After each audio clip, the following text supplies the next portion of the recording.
ठाण्याच्या राजकीय, सामाजिक आणि सांस्कृतिक घडामोडींचं वर्तमान चित्र दाखवणाऱ्या ठाणे वर्तमानमध्ये मी नितीन बोरसे आपलं पुन्हा एकदा हार्दिक स्वागत करतो. सादर करीत आहोत आजच्या ठळक बातम्या.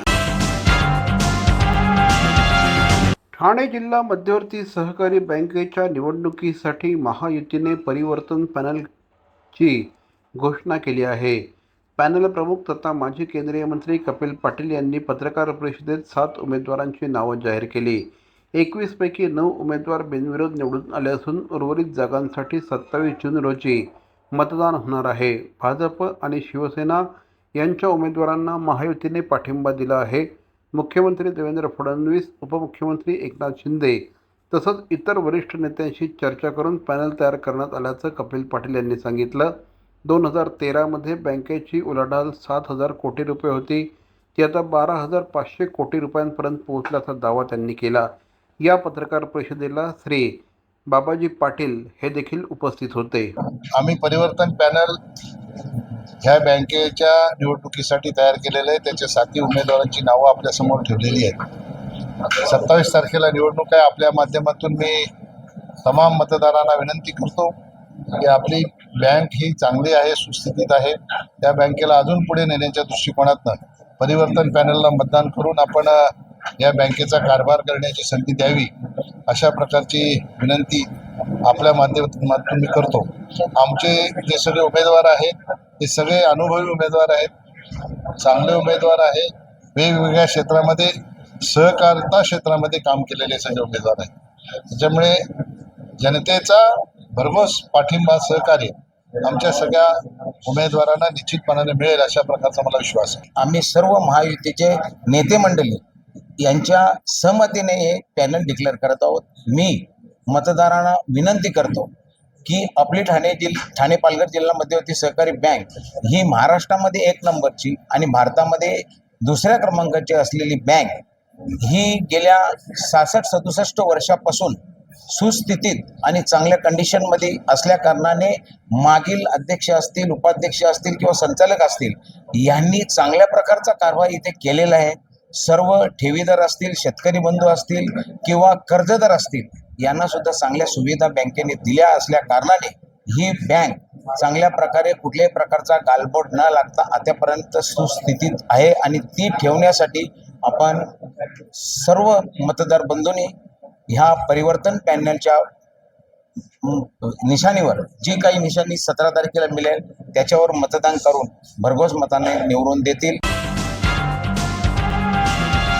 परिवहन मंत्री श्री प्रताप सरनाईक यांनी राज्यातील अमराठी व्यावसायिक प्रवासी वाहन चालकांनी व्यावहारिक मराठी शिकून प्रवाशांशी मराठीत संवाद साधावा असं आवाहन केलं आहे. या संदर्भात त्यांनी मराठी वृत्तपत्र आणि वृत्तवाहिन्यांच्या संपादकांना खुलं पत्र लिहून जनजागृतीसाठी सहकार्य करावं अशी अपेक्षा व्यक्त केली आहे. मराठी ही केवळ संवादाची भाषा नसून महाराष्ट्राच्या संस्कृतीची आणि अस्मितेची ओळख असल्याचं त्यांनी नमूद केलं आहे. चालकांनी मराठीचा वापर वाढवल्यास प्रवासी आणि चालक यांच्यातील संवाद अधिक आत्मीय आणि परिणामकारक होईल असा विश्वास त्यांनी व्यक्त केला. या उपक्रमाला सर्व माध्यमांची साथ मिळाल्यास मराठी भाषा संवर्धनाची चळवळ अधिक व्यापक होईल असा विश्वास सरनाईक यांनी व्यक्त केला आहे.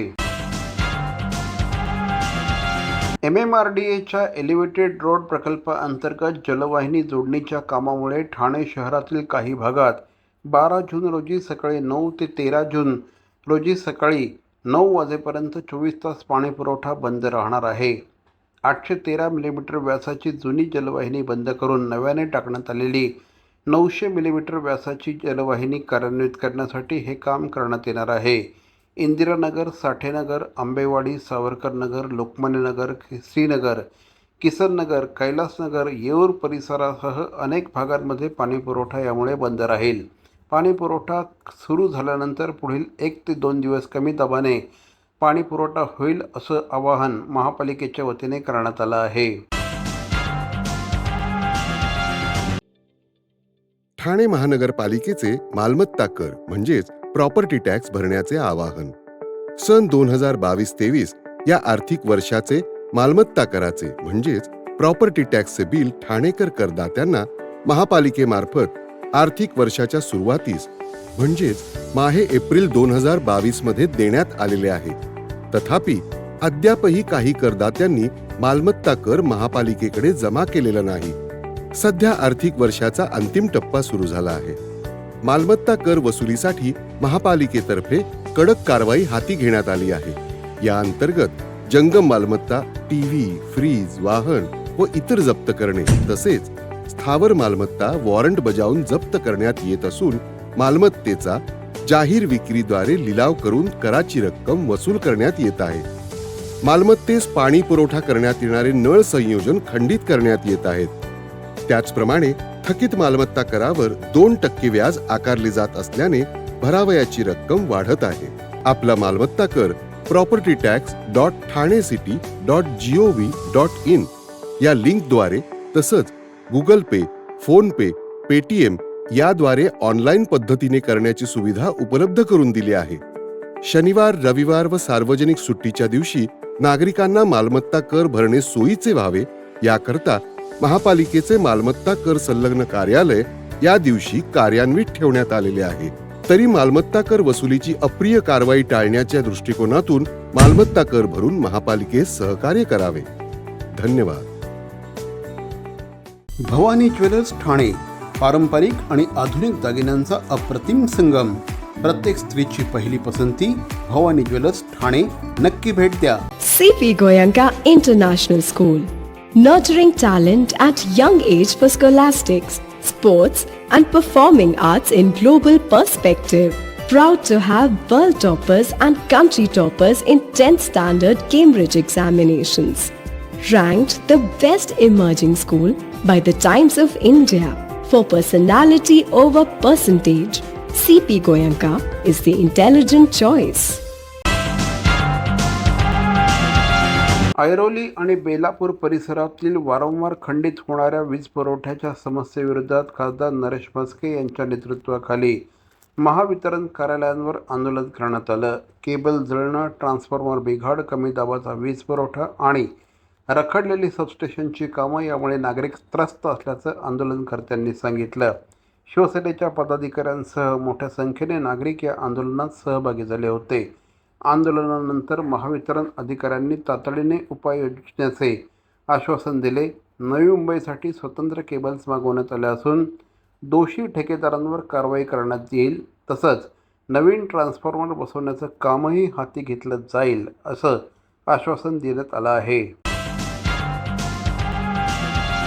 कळवा येथील दत्तवाडी मठात जगद्गुरू शंकराचार्य महाराज यांच्या आरतीची ध्वनिचित्रफीत प्रदर्शित करण्यात आली. या कार्यक्रमाला पार्श्वगायिका निहिरा जोशी आणि राष्ट्रवादी काँग्रेस शरद पवार पक्षाचे जिल्हाध्यक्ष मनोज प्रधान हे उपस्थित होते. निहिरा जोशी यांनी गायलेल्या या आरतीला तुषार देओल यांनी संगीत दिलं आहे. मनोज प्रधान यांनी शंकर महाराजांच्या भक्तीतून ठाण्यात मठ उभारण्याची प्रेरणा मिळाल्याचं सांगितलं. आरतीच्या चित्रीकरणासाठी कळवा येथील मठाची निवड करण्यात आली होती. पत्रकार परिषदेत आरतीचं सादरीकरण करण्यात आलं असून ती विविध डिजिटल माध्यमांसह यूट्यूबवर देखील प्रदर्शित करण्यात येणार असल्याची माहिती आयोजकांनी दिली. नमस्कार, मी गायिका निहिरा जोशी आणि शंकर महाराजांची ही आरती आहे. मी त्यांची साधक आहे, त्यांची भक्त आहे. त्यांची पोथी रोज वाचते आणि माझी त्यांच्यावरती श्रद्धा आहे. आणि ह्या पोथीत सहज मी पहिल्या पानावरती मला आरती सापडली, जी सरदार नानासाहेब मिरीकर यांनी रचलेली.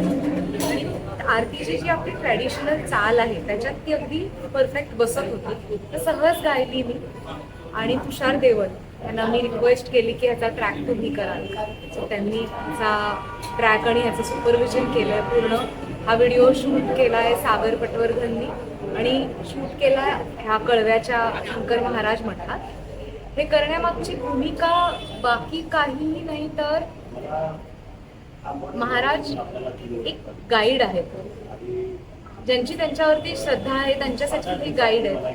आणि सहज असं वाटलं की ही आरती ट्रॅडिशनल चालीत बसते आणि मग ती लोकांसाठी का उपलब्ध नसावी. तर ह्या शुद्ध भावनेतनं निर्माण केलेली ही आरती आहे. गेले कित्येक वर्ष मी शंकर महाराजांची भक्ती करतोय महाराजांच्या कृपा आशीर्वादाने आज 3 वर्ष झाली या कळव्यामध्ये आपण मठ केलं आणि सगळ्या भक्तांना वाटत असतं की महाराजांसाठी काहीतरी करावं.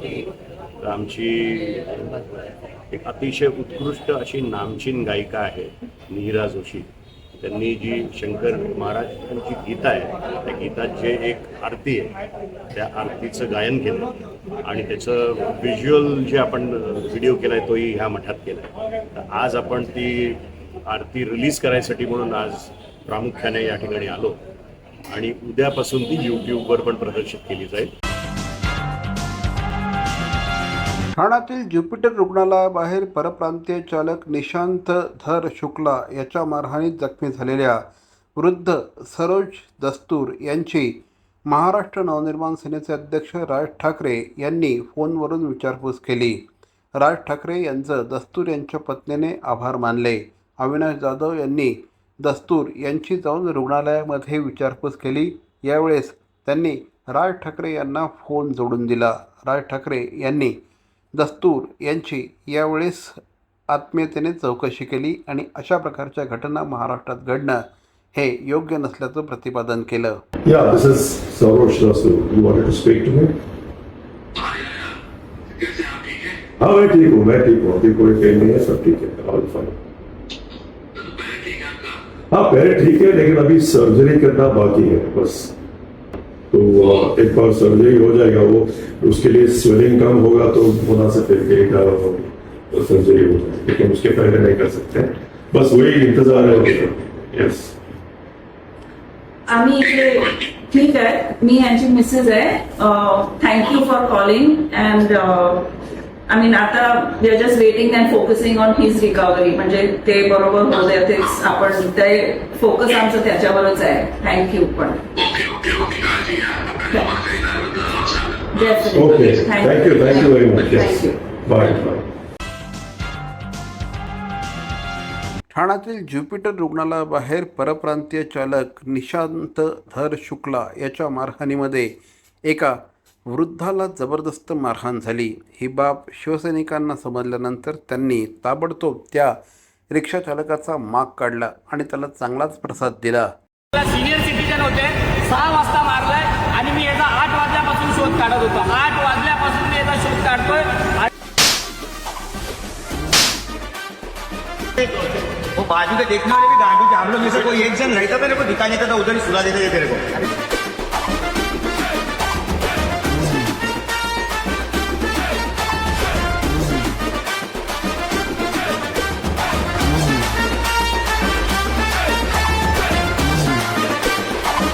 कठोर कारवाई झाली पाहिजे साहेब.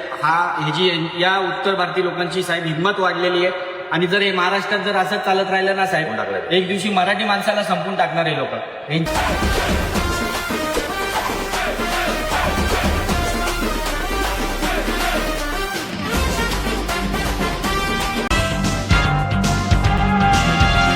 तर मंडळी या होत्या आजच्या ठळक बातम्या. ठाणे वर्तमानमधून आम्ही ठाण्याच्या राजकीय सामाजिक आणि सांस्कृतिक घडामोडींचं वर्तमान चित्र दाखवायचा प्रयत्न करतोय. अर्थातच आपल्या सहकार्याची गरज आहे तेव्हा आपल्या समस्या आम्हाला जरूर कळवा. आमचा पत्ता ठाणे वर्तमान, शॉप नंबर 16, खाटन रोड, ठाणे पश्चिम. दूरध्वनी क्रमांक 9820939420. तर मग पुन्हा भेटू उद्या याच वेळी याच ठिकाणी ठाणे वर्तमानमध्ये. तोपर्यंत धन्यवाद. जय हिंद, जय महाराष्ट्र.